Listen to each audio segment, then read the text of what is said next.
So ఇంకోటి madam, యాక్చువల్గా మనం జ్ఞానేంద్రియాలు అంటాం. జ్ఞానేంద్రియాల్లో ఇప్పుడు మీ మ్యాక్స్ ఫేషియల్ వాళ్ళు చూసే వల్ల 5 ఉంటాయి అన్న: కళ్ళు, ముక్కు, చెవులు, నోరు, చర్మం.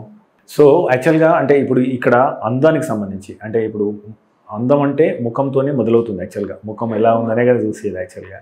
సో ఈ అందాన్ని పెంచడంలో కానీ, ఆకృతిని సరిచేయడంలో కానీ, అంటే ఈ మధ్య వస్తున్న ట్రెండ్స్ ఏంటి, మనం వేటిని సరి చేయవచ్చు? మీరు అన్నట్టు అందం ముఖంతోనే స్టార్ట్ అవుతుంది. బట్ ఒక మాక్సిలోఫేషియల్ సర్జన్గా మనం బ్యూటీ స్కిన్ డీప్ అంటాం కదా.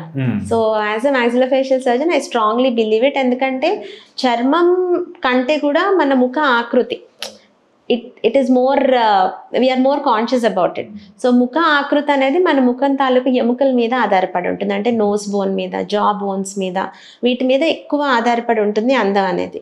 సో దీన్ని మనం కరెక్ట్ చేయటం ఇప్పుడు వస్తున్న అడ్వాన్స్ టెక్నాలజీస్తో చాలా ఈజీగానే చేయగలుగుతున్నాం. లైక్ నేను చెప్పినట్టు దవడల సైజు తగ్గించటం, ముందుకి వెనక్కి చేయటం, ఆ ప్రొఫైల్ మూతి ఎత్తుగా ఉంటే తగ్గించటం, ఇవన్నీ కాస్మెటిక్ సర్జరీస్ అన్నీ మాక్సిలోఫేషియల్ సర్జరీస్లో చాలా ఈజీగా చేయొచ్చు. ఇంకా మార్చుకోవటం నేజల్ సర్జరీస్ చేయొచ్చు. ఇవి కాకుండా ఇప్పుడు మనం మాట్లాడుకున్నట్టు బ్లెఫ్రోప్లాస్టీ, ఐ కాంటూరింగ్ సర్జరీస్ చేయొచ్చు.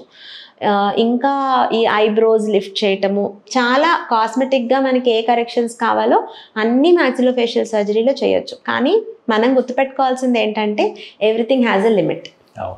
దాని విత్ ఇన్ దోస్ లిమిట్ మాత్రమే మనం మన సర్జికల్ ప్లాన్స్ అన్నీ చేసుకోగలుగుతాం. సో యూజువల్లీ ఏంటంటే మన దగ్గరికి వచ్చి అడుగుతూ ఉంటారు, ఆ హీరోయిన్ల ముక్కు కావాలి, ఈ హీరోయిన్ల జాస్ కావాలి. అలా అవ్వదు. మనకి ఎంత ఫీజిబిలిటీ ఉంది, నా స్టడీ ప్రకారం నేను ఎంతగా ఇంప్రూవ్ చేయగలనో ఆ పరిధుల్లో మాత్రమే మనం తీసుకుంటే మంచిది. ఇంకొకటి ఏంటంటే you should know where to limit your self. So ఇది చేస్తే అది బాగాలేదు, అది చేస్తే ఇది బాగాలేదు అని కాన్స్టెంట్ బాడీ డిస్మార్ఫియాతో మనం అంత సీరియస్గా దాన్ని తీసుకోకూడదు. నా దృష్టిలో కాస్మెటిక్గా ఇంప్రూవ్మెంట్ కోసం మనం ఎప్పుడు వెళ్ళాలంటే when there is gross deformity ఒకటి, ఆర్ ఫంక్షనల్గా మనకు చాలా ఇబ్బందిగా ఉందనుకోండి. ఇప్పుడు నేను చెప్పినట్టు జా సైజ్ అబ్నార్మల్గా ఉంటే తినటానికి, మాట్లాడటానికి, నవ్వటానికి ఇబ్బందిగా ఉన్నప్పుడు మనం స్ట్రైట్ అవే కాస్మెటిక్ సర్జరీస్ చేయించుకోవచ్చు.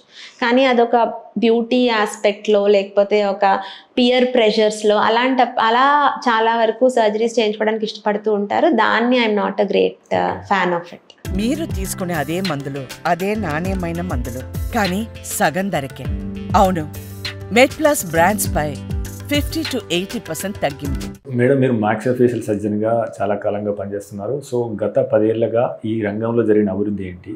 సో వచ్చే 10 ఏళ్లలో ఈ విభాగంలో ఎలాంటి మార్పులు రానున్నాయి? అంటే ఏఐతో కావచ్చు, రోబోటిక్స్ కావచ్చు, మిగతా ఈ డాటాతో కావచ్చు, అంటే ఎటువంటి మార్పులు లేదా ఎటువంటి ఇన్వెన్షన్స్, ఆవిష్కరణలు, కొత్త మందులు లేదా కొత్త ప్రొసీజర్స్ ఏమి వచ్చే అవకాశం ఉంది? What is the projection for the next 10 years నుంచి అయితే చాలా ఇంప్రూవ్ అయిందండి ముందు కంటే. అంటే from the times when I was doing my post graduation, problems అలాగే ఇంక్రీజ్ అయినాయి, అవేర్నెస్ అలాగే ఇంక్రీజ్ అయింది, టెక్నాలజీ కూడా అలాగే ఇంక్రీజ్ అయింది. లైక్ మనం ఆ చిన్న ప్రొసీజర్, ఇప్పుడు జ్ఞానదంతమే తీసుకుందాం. నేను పోస్ట్ గ్రాడ్యుయేషన్ చేసే రోజుల్లో మేము వారానికి ఒక జ్ఞానదంతం కూడా తీయాల్సిన అవసరం పడేది కాదు. బట్ ఇప్పుడు వారానికి 7 రోజులు we have people coming with wisdom teeth problems. అప్పుడు ఎలా ఉండేదంటే టెక్నాలజీ చాలా క్రూడ్గా ఉండేది. ఇప్పుడు మనకి మెషిన్స్ పెరిగాయి. ఇప్పుడు చాలా వరకు జ్ఞానదంతాలు కూడా జనరల్ అనెస్థీషియాలో తీయించుకోగలుగుతున్నారు. ఆ లోకల్లో తీయించుకుని ఆ స్ట్రెస్, డెంటల్ చైర్లో కూర్చుని ఈ బాధ అంతా లేకుండా ఇప్పుడు మనం చక్కగా ఆపరేషన్ థియేటర్లోనే చేయగలుగుతున్నాం, మోస్ట్ కంఫర్టబుల్గా, సేఫ్గా. అది కాకుండా ఇప్పుడు మనం కాస్మెటిక్ సర్జరీస్ అనుకుంటున్నాం. ముందు చాలా ఆర్బిట్రీగా, అంటే ఒక ఎక్స్రే మెజర్మెంట్ చూసేసుకుని ఇంత జా ముందుకు వెళ్తే సరిపోతుంది, ఇంత వెనక్కి వెళ్తే సరిపోతుంది అని ఒక ఆర్బిట్రీగా చేసేవాళ్ళం. ఇప్పుడు ఏంటంటే దీంట్లో కంప్యూటర్ ఎయిడెడ్ టెక్నాలజీ వచ్చేసింది. మన ఫేస్ని 3D ప్రింటింగ్ చేసి దాని మీద మేము సర్జికల్ ప్లానింగ్ చేసుకుని దాన్ని పేషెంట్ మీద ఎగ్జిక్యూట్ చేస్తున్నాం.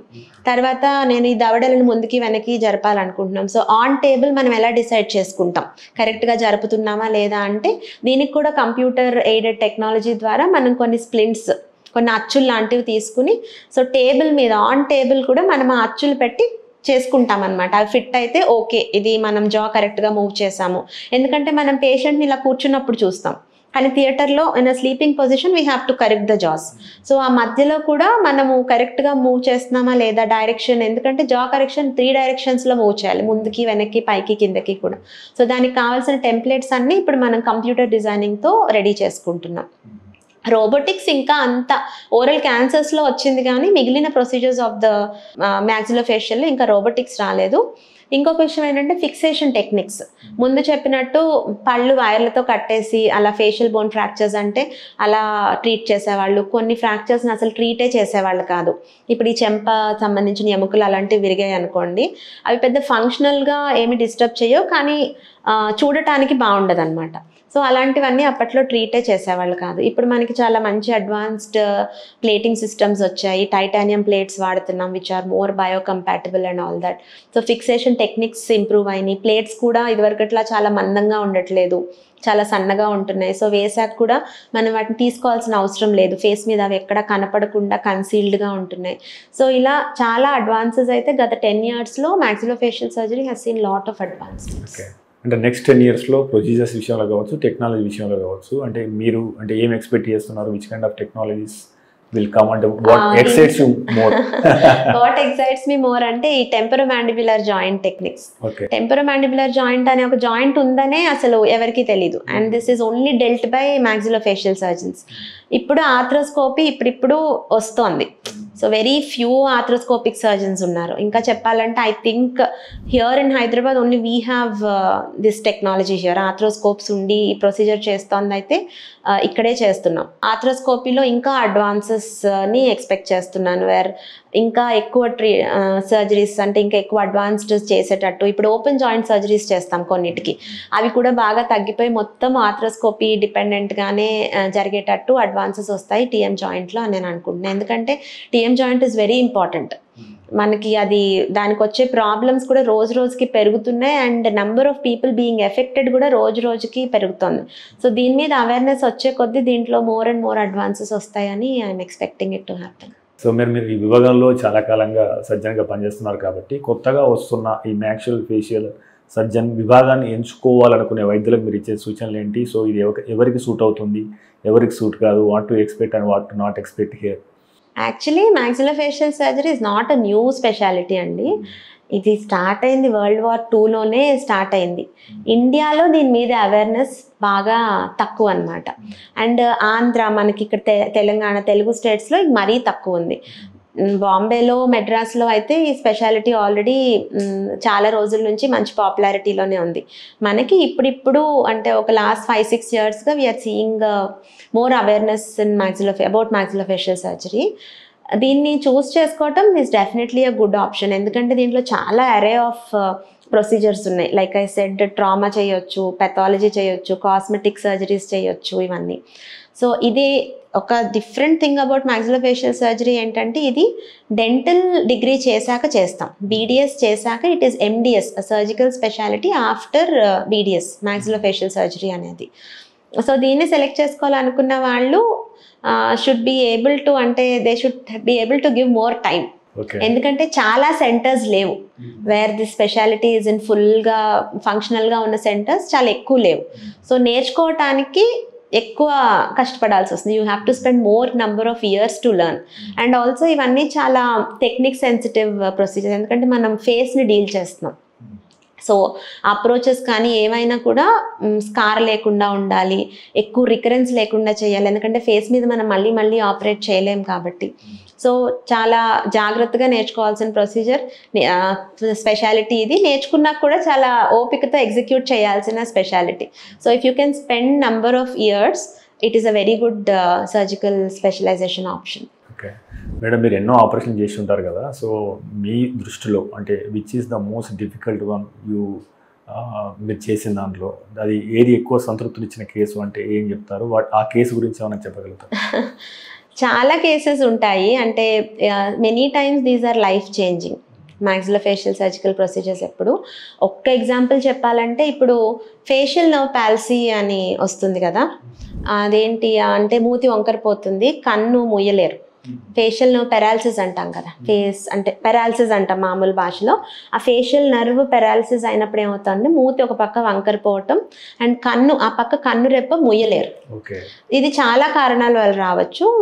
నా దగ్గరకు వచ్చిన పేషెంట్కి బ్రెయిన్లో ఒక ట్యూమర్ ఉండి, శ్వానోమా ఉండి, దానివల్ల ఫేషియల్ నర్వ్ పాలసీ వచ్చింది. He was a young patient, 25-26 years ఉంటే ఐడెంటిటీ అయితే డిస్క్లోజ్ చేయలేను కానీ బట్ అతను ఒక పోలీస్ డిపార్ట్మెంట్లో వర్క్ చేస్తున్నాడు.